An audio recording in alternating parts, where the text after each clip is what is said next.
안녕하세요. 책 읽어주는 남자 채널 북스입니다. 오늘 소개드릴 책은 방관자 효과라는 책입니다. 저자는 캐서린 샌더슨이 지었고요. 샘 앤 파커스 출판 책입니다. 기본적으로 이 책은 인문학서적이고요. 그 제목에서 볼 수 있듯이 방관자, 우리 사회에서 요즘 사회적인 이슈가 되고 있기도 하고 어떤 이슈나 행동에 대해서 행동하거나 이의를 제기하지 않고 그냥 방관하는 경우들이 사실 많아지고 있잖아요. 이제 그런 것들에 대한 내용을 굉장히 학문적이고 여러 가지 뒷받침을 하는 이론들을 가지고 써내려간 그런 책입니다. 그래서 기본적으로는 그런 방관자가 되는 것들에 대해서 어떤 부분에서 어쩔 수 없는 것들이다라는 부분도 이론적으로 잘 설명을 해주고요. 그리고 결론적으로는 도덕적인 행동하는 양심에 대해서 이야기를 합니다. 쉽지 않지만 어떻게 우리가 행동하는 도덕적인 저항을 할 것인가, 이제 그런 것들에 대해서 이야기를 하는 책입니다. 그 행동하는 양심이라는 단어 자체도 사실 없어지지 않고 굉장히 오랫동안 써오는 단어인 것 같아요. 그만큼 쉽지 않지만 더더군다나 요즘 같은 사회에서 그러니까 스스로가 그 행동으로 인해서 내가 손해를 보거나 피해를 볼 수도 있는 상황이다. 그럼에도 불구하고 우리가 과연 행동할 수 있을까? 아니면 반대로 그런 상황에서 행동하지 않는 사람을 비난할 수 있을까? 왜 저 사람은 가만히 있을까라고 그런 것들에 대한, 그런 질문들에 대한 이야기를 풀어놓은 책이다 라고 할 수 있을 것 같습니다. 스스로도 이야기하면서 굉장히 어려운 질문이라고 생각이 됩니다. 그런 경우에 나나 내 가족이 피해를 받을 수도 있는 상황에서 과연 우리는 용기를 낼 수 있을 것인가? 이 책에서는 행동의 반대말을 침묵이라고 정의를 합니다. 침묵은 행동의 반대 개념으로서 나와 있고요. 우리는 불합리하다고 또 잘못되었다고 생각은 하지만 그럼에도 불구하고 행동하지 않는 경우가 많이 있죠. 그럴 경우에 우리는 침묵합니다. 침묵을 하는 이유는 여러 가지가 있겠지만 그게 정말 잘못된 상황인지 좀 불확실하다. 그래서 용기를 내서 재빠르게 대응하지 못하는 경우도 있을 수 있고요. 누군가 나보다 더 힘있고 권위 있는 사람이 명령해서 하는 일일 경우에 그거는 사실은 내 책임이 아니잖아요. 그런 의식을 가지고 행동하지 않는다, 침묵한다라고 하더라고요. 책임의 문제. 이건 내가 결정한 게 아니야. 난 시키는 거를 해야 할 수밖에 없는 위치이고 그래서 하는 거니까 난 이럴 수밖에 없어. 이제 이렇게 생각하는 경우도 있고, 그 중에서 가장 많은 부분을 차지하는 것이 미움받을 용기가 없어서라고 해놨더라고요. 우리가 어떤 튀는 행동, 잘못된 거를 바로잡는 게 남들 눈에 분명히 두드러지는 행동이니까 그랬을 때 대다수의 다른 사람들로부터 따돌림을 당한다거나 심지어 미움을 받을 수도 있는 경우에 우리는 그 용기를 내기가 쉽지 않다. 그렇게 얘기를 하고 있습니다. 아무래도 그런 경우에 불편한 상황에 처하게 될 가능성이 많다라고 합니다. 그릇된 행동을 지적한다거나 다른 사람들의 그럴 경우에 그 사람하고의 관계가 당연히 불편해질 수 있고요. 대인관계에 피해가 가진 않을까? 내가 너무 괜히 좀 예민하게 나만 그렇게 구는 거 아닐까? 나만 너무 예민하게 굴어서 다른 사람들이 나를 이상하게 보지는 않을까? 이런 주변 사람들의 반응을 신경 쓰느라 침묵을 한다. 이렇게 설명을 하고 있습니다. 아무래도 용기 있게 행동하는 행동 자체가 결단력 있고 남들과는 일반적인 사람들과는 다른 더 선한 행동이고 더 물론 우월한 행동이지만 어찌됐건 모나 보이지 않을까 이런 생각들 때문에 타인의 신경을 쓰는 거죠. 타인의 시선을 신경 쓰고 미움받을 용기를 내지 못하는 거죠. 이제 그 결과로 나오는 것이 방관입니다. 그냥 내버려 두고 쳐다보는 거죠. 용기를 내지 못해서 나서지 못하고. 사람이 일반적으로 집단으로부터 인정을 받고자 하는 욕구가 있잖아요. 그렇기 때문에 그 집단에 순응하게 되고 옳다고 생각은 하지만 따돌림을 받을까 하는 걱정 때문에 용기 있게 나서질 못하고 방관하게 되고 침묵하게 되죠. 뭐 이런 성향은 이 책에서는 10대들한테 일반적으로 강하게 나타난다. 뭐 잘 아시는 것처럼 학교 내에서 집단 따돌림이라든지 이제 이런 문제들이 굉장히 많이 일어나잖아요. 그런데 생각해보면 저는 개인적으로는 성인들이라고 크게 다르지 않다라는 생각도 들었어요. 여전히 직장에서는 직장 내 따돌림 교육, 뭐 직위를 이용한 성희롱이나 부당한 행동들, 이런 사례들이 끊임없이 보고가 되고 있고 또 그런 교육들을 뭐 1년에 몇 차례씩 의무적으로 계속해야 됩니다. 사실 어떻게 보면은 다 큰 성인들인데 그런 문제가 생기겠어? 라고 생각을 할 수 있을까요? 저는 뭐 그렇지 않다라고 생각합니다. 실제로 그렇지 않기 때문에 우리 사회에서도 그런 시스템을 계속 만들고 있고요. 그래서 집단에게 인정받고자 하는 욕구, 뭐 혹시라도 내가 따돌림을 받거나 피해를 받지 않을까, 어떤 직장이나 조직 내에서 뭐 나한테 불이익이 오지 않을까, 부당한 대우를 받거나 이제 그런 경우를 좀 두려워하는 것들이 뭐 어떻게 보면 너무 일반적이고 뭐 만연하 있기 때문에 사실 뭐 굉장히 어려운 문제입니다. 사회적인 문제라고 생각이 되고요. 특히나 자신이 피해자가 아니라 목격자인 경우에 아주 직접적으로 관련자가 아니라 그냥 옆에서 목격을 한 경우에요. 그런 경우에 그걸 나서서 나한테 피해가 올지도 모르지만 거기에 뛰어들어서 행동할 수 있을까? 이제 이런 문제들을 쭉 다루고 있는 그런 책입니다. 그러면 대책은 무엇이 있을까? 이런 문제들을 완벽하게 해결한다라는 것은 사실은 어쩌면 쉽지 않을 수도 있습니다. 근데 그럼에도 불구하고 어떤 대책으로 생각할 수 있는 것들은 비윤리적 행동에 대한 무관용, 그리고 목소리를 낼 수 있는 문화를 만드는 것, 이렇게 두 가지를 얘기하고 있습니다. 비윤리적 행동에 대한 무관용, 잘못된 것들에 대해서 절대로 예외를 두거나 용서하지 않는 거죠. 철저하게 처벌하는 것. 그래서 그런 일을 했을 때에는 큰 처벌을 받을 수 있고 내가 큰 문제에 빠질 수 있다라는 걸 사회적인 그런 공감대가 형성돼야 된다는 것, 이제 그런 거고요. 뭐 저는 이 부분을 읽으면서 근래에 어떤 그 쌍둥이 배구 선수들이 있었죠. 얘기가 학교 폭력하고 연관이 되었던, 실력으로는 국가대표죠. 최고 선수들이지만 그런 어떤 비윤리적 행동에 대한 이제 그 처벌이나 이런 거에 있어서 무관용이 어느 정도 적용이 됐다고 생각해요. 저는 이번에. 이제 그러면서 아마 비일비재했고 수많은 학교의 운동부들 안에 어떤 규율과 군기, 이른바 이제 그런 것들 때문에 벌어지는, 또 아니면 정말 비윤리적인 그런 따돌림 문제, 이제 이런 것들에 대해서 좀 경종이 될 수 있지 않을까. 근데 만약에 이번에 그거를 그래도 이 선수들이 빠지면 우리가 올림픽에서 잘 못할 텐데 라든지, 실력이 너무 좋아한대 쟤네가, 그래서 좀 봐줄까? 이렇게 관용의 예를 보여줬다면 아마 이런 방관자 효과가 훨씬 더 커지지 않았을까, 이제 그런 생각을 개인적으로 해봤습니다. 그리고 목소리를 낼 수 있는 문화, 뭐 사실 굉장히 쉽지 않습니다. 아직도 우리 사회에서는 목소리를 낸다는 게 쉽지 않지만 이제 그런 문화를 만들어가는 건 결국에 모두가 용기를 내야 되는 일이다라고 생각합니다. 근데 그렇게 용기를 내기 위해서 한 가지 또 이야기하고 있는 게, 함께 싸울 수 있는 친구가 있다면 좋다. 그런 친구를 찾아라. 용기를 내는데 큰 힘이 될 거다. 그리고 또 한 가지 중요한 것은 변화가 일어날 수 있다라는 믿음, 그럼에도 불구하고 달라질 수 있다는 믿음, 그게 중요하다.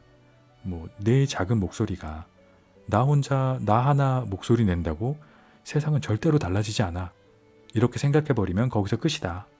하지만 내 작은 목소리가 크진 않더라도 얼마간이라도 세상에 변화를 줄 수 있다는 믿음이 필요하다. 이제 이런 내용으로 결론을 맺고 있습니다. 이 책에 나왔던 그 구절 중에서 하나를 인용을 하자면요. 쉬운 선택은 달콤하다. 그냥 외면하고 다른 누군가 행동하기를 기다리면 된다.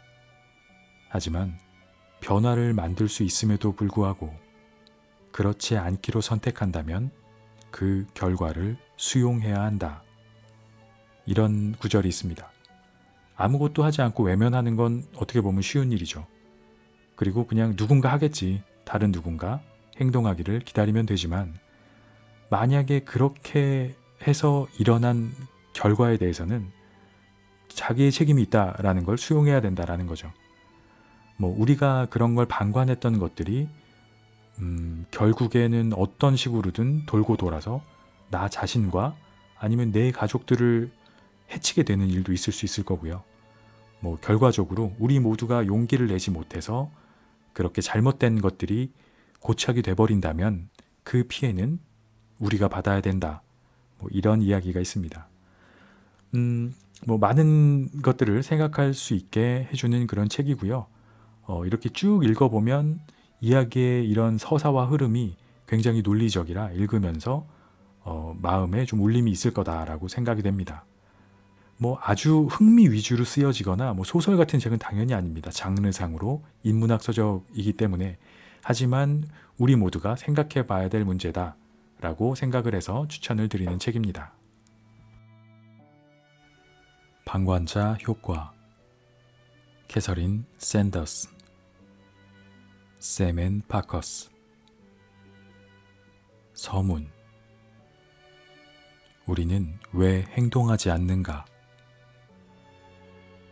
2017년 8월 25일 남편과 나는 하루 종일 첫째인 앤드류의 대학 입학 준비로 바빴다.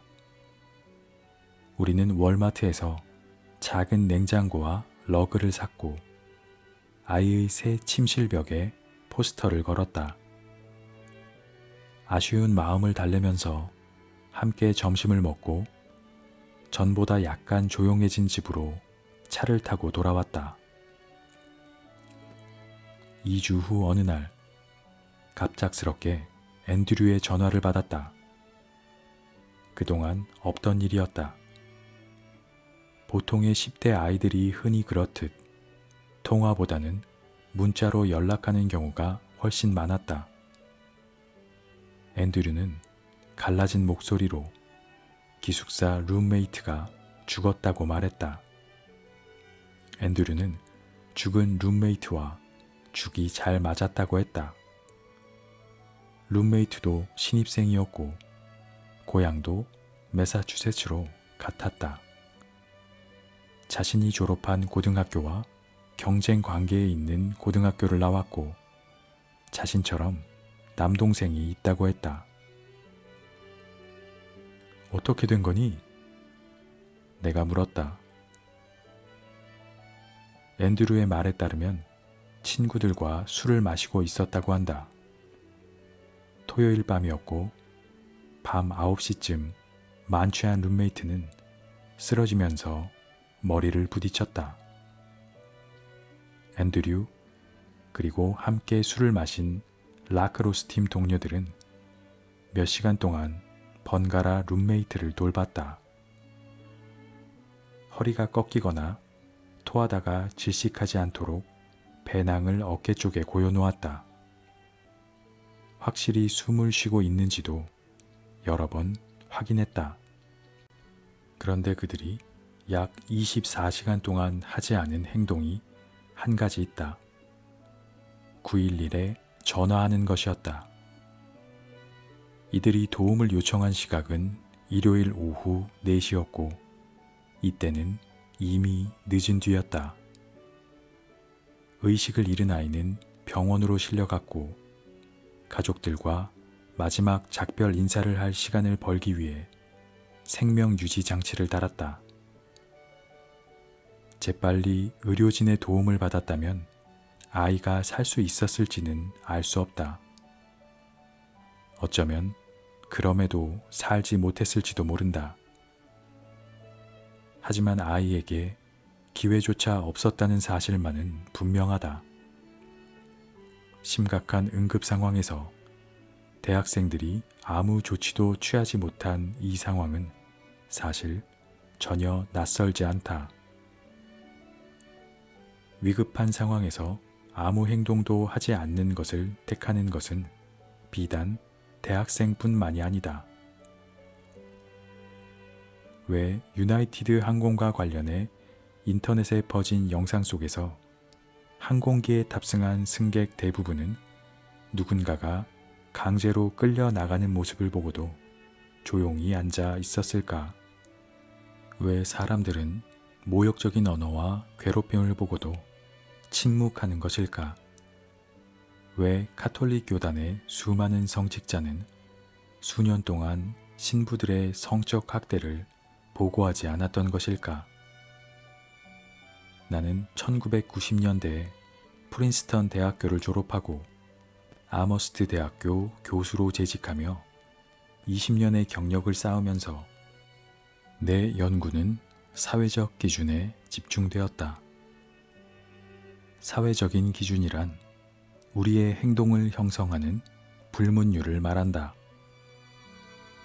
사람들은 사회적 집단과 어울리고 적응하기 위해 이 사회적 기준을 따르지만 기준을 인식하는 데 있어 치명적인 오류를 저지른다. 나는 이처럼 행동에 실패하는 절박해 보이는 사람들의 사례에서 무슨 일이 일어나고 있는지에 대한 혼란과 개인적 책임의 부족, 사회적 기준에 대한 오해, 결과에 대한 공포 같은 동일 요인에 의한 근본적 문제를 찾고 있다. 나는 연구를 통해 얻은 사회적 기준의 힘에 대해 가르치고 이 기준과 오해의 결과를 인식할 때 자주 저지르게 되는 오류를 지적해 더 나은 행동을 하도록 도왔다. 내 연구에서 캠퍼스의 사회적 기준이 건강하지 않은 신체적 이미지를 강조한다는 사실을 깨달은 여성 신입생은 섭식장애를 겪을 확률이 낮았으며 정신적 문제를 겪고 있는 친구들이 많다는 사실을 알게 된 학생들은 이후 정신질환 치료에 대해 긍정적 시각을 갖게 된다는 것을 확인했다. 오해로 이어질 수 있는 심리적 과정을 이해하도록 돕는 것은 실질적인 잘못을 줄이고 타인에 대한 오해를 줄이며 심리적 그리고 신체적으로 도움이 된다. 그래서 사람들이 행동하도록 만들 수 있다. 1987년에 스탠퍼드 대학교 학생으로 처음 심리학에 입문했을 때 무리 속에 있을 때 나의 행동이 얼마나 영향을 받는지 깨닫고 깊은 인상을 받았다. 필 짐바르도 교수의 제자가 될 수 있었던 것은 영광이었다. 짐바르도 교수의 스탠퍼드 감옥 연구는 지금도 심리학에서 가장 중요하고 논란이 되는 연구로 남아있다. 이 연구가 나를 사회심리학으로 이끌었다. 당시 연구진은 실험을 설계하고 사람들의 행동을 측정할 수 있었다. 하지만 우리는 이를 설명하는 메커니즘은 관통하지 못했다. 뇌 안에서 어떤 일이 벌어지는지 알지 못했던 것이다. 최근 신경정신학의 발전으로 이런 한계를 극복할 수 있게 되었다. 이제는 뇌 속에서 벌어지는 시나리오, 압박, 경험을 실시간으로 확인할 수 있다. 나는 이 책에서 사람들이 응급 상황에 놓여 있을 때 행동하지 않게 만드는 이유가 세심한 절차에 의해서가 아니라 뇌 속의 자동 기제에 따른 결과라는 사실을 보여줄 것이다. 이 책을 집필한 목적은 사람들이 좋지 않은 행동 앞에서 침묵하려는 인간의 자연스러운 본성 이면에 깔린 심리적 요인을 이해하도록 돕고 나쁜 행동이 지속되도록 허용하고 침묵하는 데 있어 얼마나 중요한 역할을 하는지 알리고자 함이다. 이 책의 앞 절반에서는 사람들이 나쁜 행동에 개입하는 상황과 심리적 요인을 설명하려 한다. 이어서 이보다 더 일반적인 현상인 다른 사람의 나쁜 행동을 보고도 침묵하는 이유에 대해 설명하고자 한다. 다음으로는 이들 요소가 특정 상황에 놓였을 때 행동하는 것을 어떻게 방해하는지 살펴보려 한다.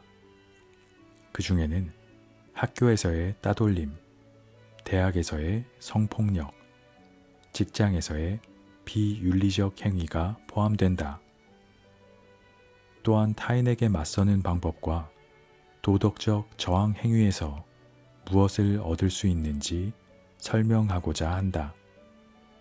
마지막 장에서는 우리의 목소리를 내고 가장 필요한 행동을 취하기 위해 활용할 수 있는 전략을 살펴보려 한다. 자신의 성격과 관계없이 활용할 수 있는 전략이다.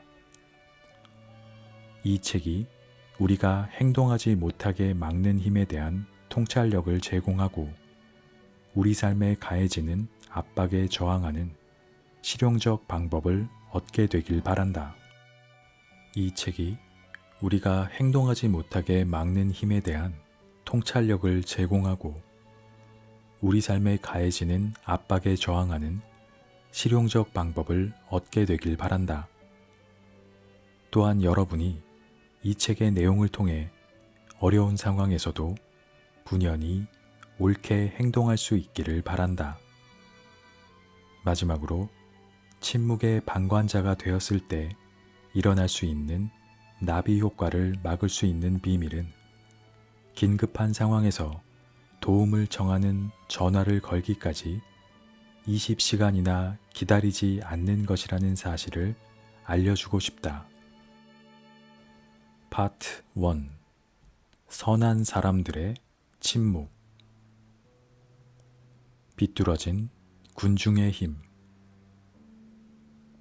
나는 프린스턴 대학교 대학원에 다닐 때 기숙사에서 아르바이트를 하면서 생활비를 마련했다. 당시 나의 역할은 기숙사에서 생활하는 학생들을 지원하는 것이었다. 구체적으로 식당에서 학생들과 같이 밥을 먹고 기숙사의 행사를 돕고 학업이나 개인적인 문제를 상담해 주는 것 등이었다. 그런데 업무 중에서 죽기보다 싫었던 한 가지가 있었다. 매년 열리는 행사, 누드 올림픽 행사 지원이었다. 누드 올림픽은 1970년대 초 시작되어 1999년 학교 이사회가 금지할 때까지 전해 내려온 학교의 전통이었다. 이 행사에서는 매년 첫눈이 내린 날, 주로 1월이었다. 2학년 학생들만 참가할 수 있었는데 자정에 신발과 모자, 장갑만 두른 채 캠퍼스를 질주했다. 짐작하겠지만 학생들은 행사 시작 전에 다량의 술을 마시곤 했다. 영하의 날씨를 견디기 위해서이기도 하고 친구들 앞에서 알몸으로 달리는 민망함도 견디기 위해서였다. 당시 나는 야광 반사조끼를 입고 구급상자를 들고 대기하는 임무를 맡았다. 행사에 참가한 학생이 얼음에 미끄러져 넘어진다거나 하는 문제가 생기면 나를 찾아 치료를 받았다. 나는 다음 누드 올림픽이 열리기 전에 논문이 통과되어 프린스턴을 떠날 수 있기만을 바랐다.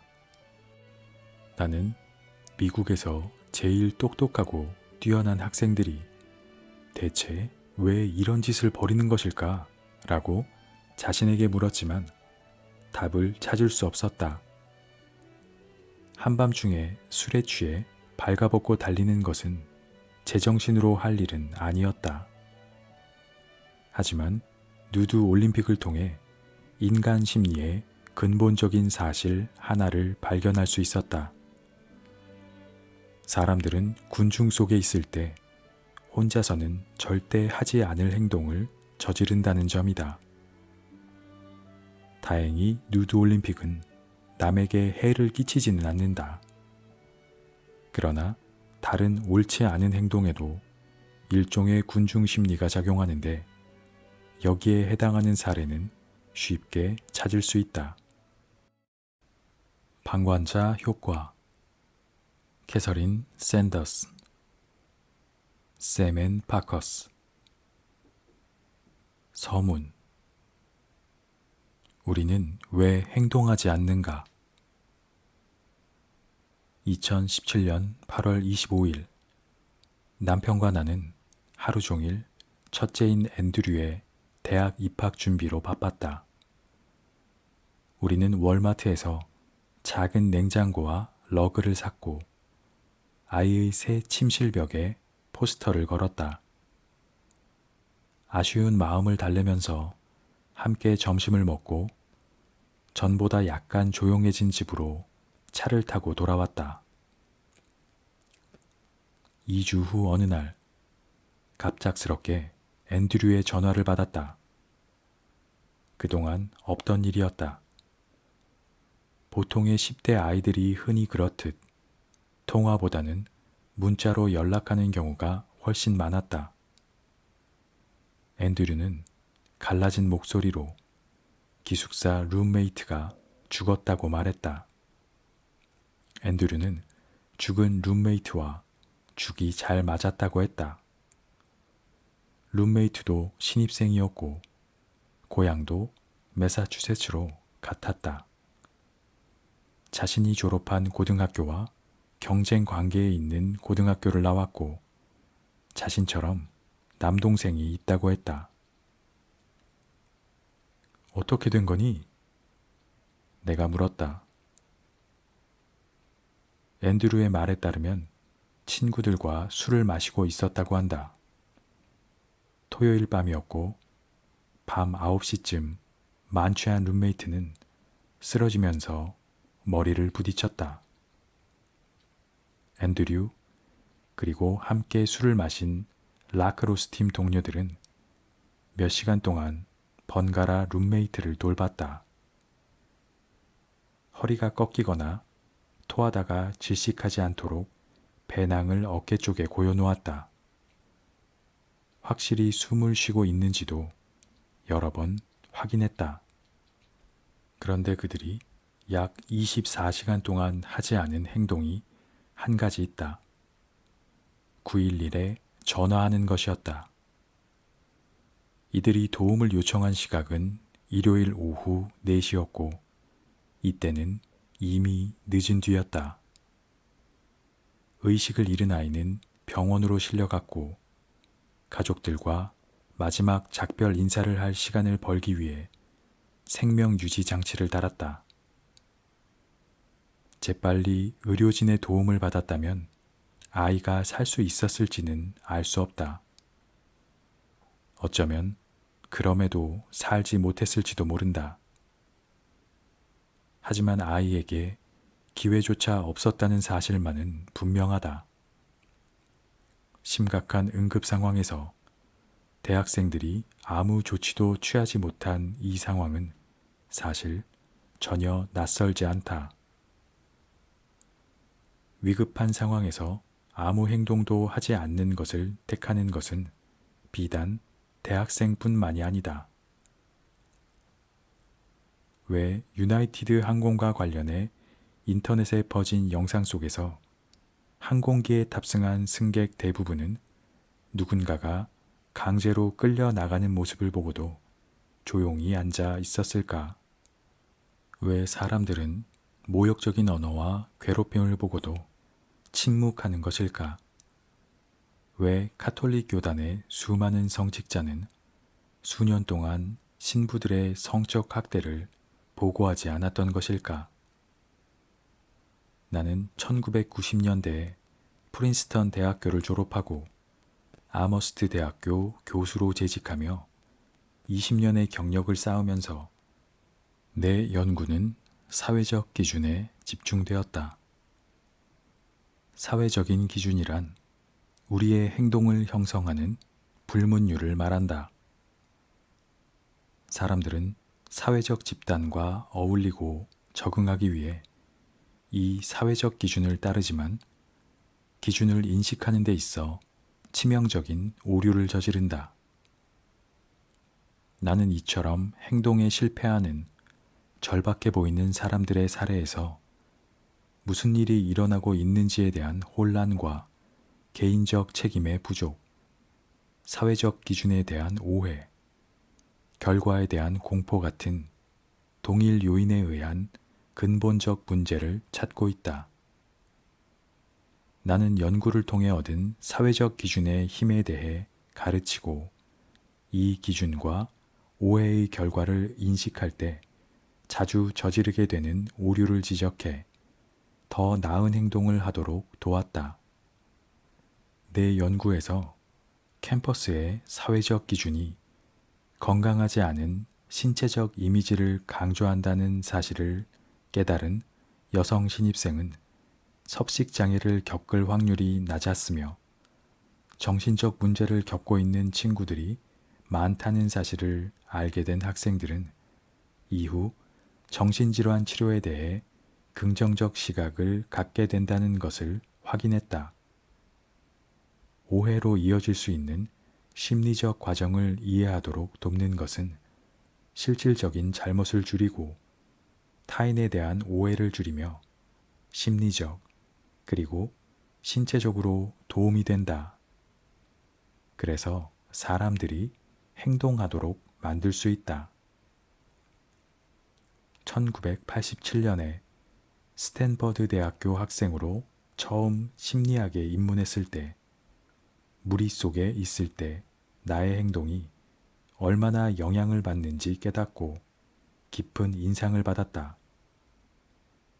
필 짐바르도 교수의 제자가 될 수 있었던 것은 영광이었다. 짐바르도 교수의 스탠퍼드 감옥 연구는 지금도 심리학에서 가장 중요하고 논란이 되는 연구로 남아있다. 이 연구가 나를 사회심리학으로 이끌었다. 당시 연구진은 실험을 설계하고 사람들의 행동을 측정할 수 있었다. 하지만 우리는 이를 설명하는 메커니즘은 관통하지 못했다. 뇌 안에서 어떤 일이 벌어지는지 알지 못했던 것이다. 최근 신경정신학의 발전으로 이런 한계를 극복할 수 있게 되었다. 이제는 뇌 속에서 벌어지는 시나리오, 압박, 경험을 실시간으로 확인할 수 있다.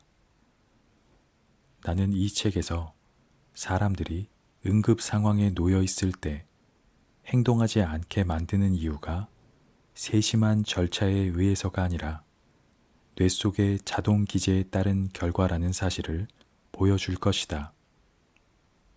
이 책을 집필한 목적은 사람들이 좋지 않은 행동 앞에서 침묵하려는 인간의 자연스러운 본성 이면에 깔린 심리적 요인을 이해하도록 돕고 나쁜 행동이 지속되도록 허용하고 침묵하는 데 있어 얼마나 중요한 역할을 하는지 알리고자 함이다.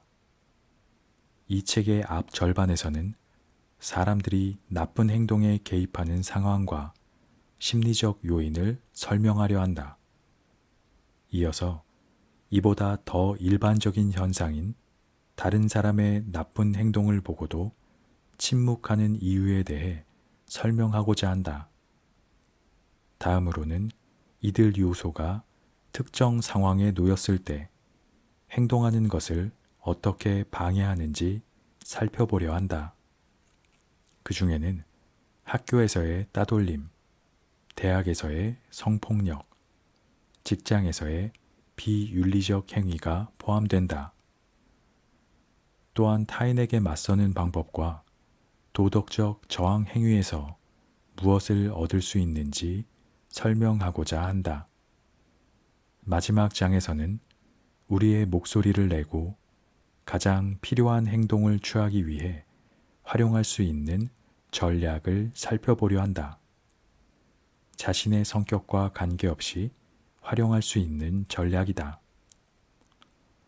이 책이 우리가 행동하지 못하게 막는 힘에 대한 통찰력을 제공하고 우리 삶에 가해지는 압박에 저항하는 실용적 방법을 얻게 되길 바란다. 이 책이 우리가 행동하지 못하게 막는 힘에 대한 통찰력을 제공하고 우리 삶에 가해지는 압박에 저항하는 실용적 방법을 얻게 되길 바란다. 또한 여러분이 이 책의 내용을 통해 어려운 상황에서도 분연히 옳게 행동할 수 있기를 바란다. 마지막으로 침묵의 방관자가 되었을 때 일어날 수 있는 나비 효과를 막을 수 있는 비밀은 긴급한 상황에서 도움을 청하는 전화를 걸기까지 20시간이나 기다리지 않는 것이라는 사실을 알려주고 싶다. 파트 1. 선한 사람들의 침묵. 비뚤어진 군중의 힘. 나는 프린스턴 대학교 대학원에 다닐 때 기숙사에서 아르바이트를 하면서 생활비를 마련했다. 당시 나의 역할은 기숙사에서 생활하는 학생들을 지원하는 것이었다.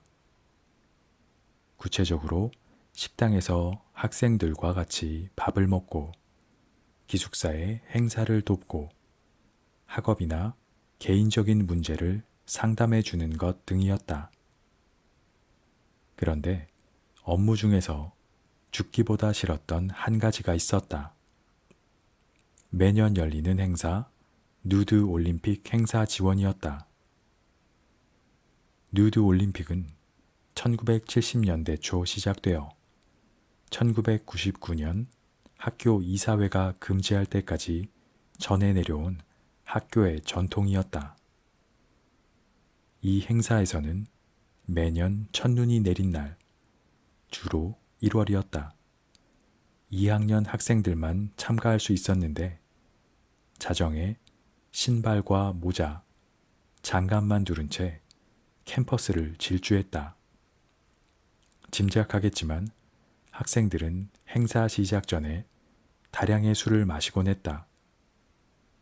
영하의 날씨를 견디기 위해서이기도 하고 친구들 앞에서 알몸으로 달리는 민망함도 견디기 위해서였다. 당시 나는 야광 반사조끼를 입고 구급상자를 들고 대기하는 임무를 맡았다. 행사에 참가한 학생이 얼음에 미끄러져 넘어진다거나 하는 문제가 생기면 나를 찾아 치료를 받았다. 나는 다음 누드 올림픽이 열리기 전에 논문이 통과되어 프린스턴을 떠날 수 있기만을 바랐다. 나는 미국에서 제일 똑똑하고 뛰어난 학생들이 대체 왜 이런 짓을 벌이는 것일까? 라고 자신에게 물었지만 답을 찾을 수 없었다. 한밤중에 술에 취해 발가벗고 달리는 것은 제정신으로 할 일은 아니었다. 하지만 누드 올림픽을 통해 인간 심리의 근본적인 사실 하나를 발견할 수 있었다. 사람들은 군중 속에 있을 때 혼자서는 절대 하지 않을 행동을 저지른다는 점이다. 다행히 누드 올림픽은 남에게 해를 끼치지는 않는다. 그러나 다른 옳지 않은 행동에도 일종의 군중 심리가 작용하는데 여기에 해당하는 사례는 쉽게 찾을 수 있다.